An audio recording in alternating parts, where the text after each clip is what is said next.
Good day sa inyo lahat. Today is June 3, is Kia's 10th birthday celebration. Kaya naman papunta na tayo ngayon sa bahay nila Mommy Grace. And para maggayak ng Blackpink. Ayan. Kasi nagmamadali ako, baka matraffic ako. Mahirap na, baka malate tayo.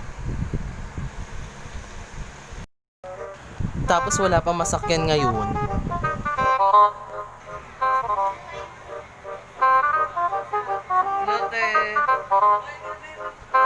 Sabi ko sa inyo, malayo eh.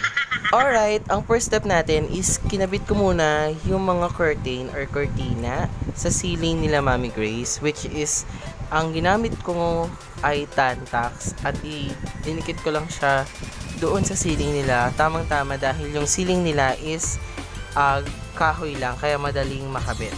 And then, hindi ko binanat yung cortina. Kumbaga, nag-iiwan ako ng 5-inch every tantax para magkaroon ng wave or ng texture, kumbaga, kapag titignan natin yung curtain. Para maganda siyang tignan. Kasi, ang plain lang kapag binanat ko yung curtain. So, ginawa ko is nag-iwan ako ng 5-inch and then itatantax ko ulit siya para magkaroon ng wave. And continuous lang din natin hanggang sa mabuo na natin yung pinaka base natin sa paggawa ng backdrop. Walang iba kundi ang Blackpink na team. And sa mga mommy dyan, kung wala naman kayo na pink na curtain, pwede rin naman na pink na cartolina na mabibili nyo lang sa mga bookstore, school supply store, or sa palengke, kahit saan, basta available yung mga materials na gagamitin natin.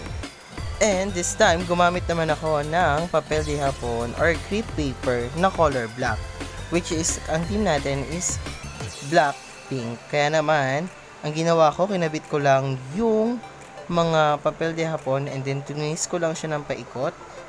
Tsaka ko siya dinikitan ng scotch tape sa magkabilang dulo or sa baba at sa taas. At yung laktaw niya is 5-inch lang din. Pero depende pa rin sa inyo yun kung ilang inch yung ilalaktaw nyo sa paglalagay ng mga crepe paper or papel de hapon. And continuous lang din, same procedure hanggang sa mapuno natin yung ating pinaka-base o yung kabuuan ng backdrop natin. At syempre mga beb, para makita nyo rin yung iba ko pa mga gawa, meron akong page, walang iba kundi ang Zed's Party Needs. Ayan, just visit my page on Facebook. And don't forget to like my page. Kung saan doon yung makikita yung mga gawa kong mga letter cut out, and then mga backdrops, and also yung mga decor or party decor. At hindi lang yon. Syempre kung sa mga gustong magpagawa rin ng letter cut out, pwede rin siya sa mga pang interior or room decor and business decor and also sa mga party.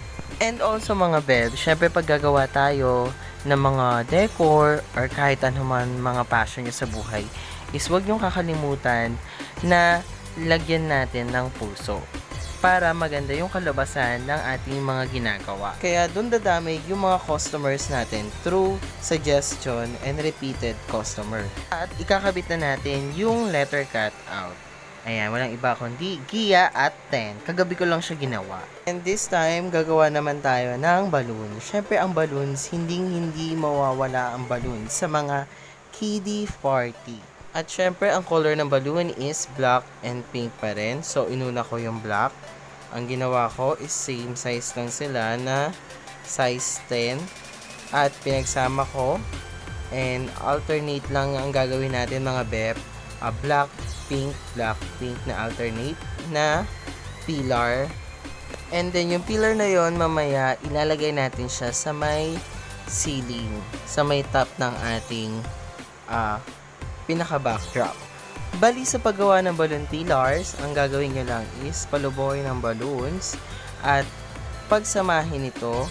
At after nyo pagsamahin is kumuha ulit ng dalawang pair ng balloons at itwist nyo ito ng 3 ikot para maging 4 by side na siya or equal side na bawat isa. And then after nun, Sa pink naman din, same procedure lang din. Pagsamahin yung dalawang balloons patapos nating ma-inflate at pagbuhulin, and then kumuha ulit ng another pair at i-twist lang din natin siya ng 3 beses para maging equal side na ang lahat. And then after nun, pag nakompleto na natin, kumuha tayo ng nylon or ng tali at ibuhol natin or pagdikit-dikitin hanggang sa makabuo na tayo ng balloon pillar. And sa paggawa ng mga backdrop or decoration sa party is nagre-range siya ng 3K to 5K.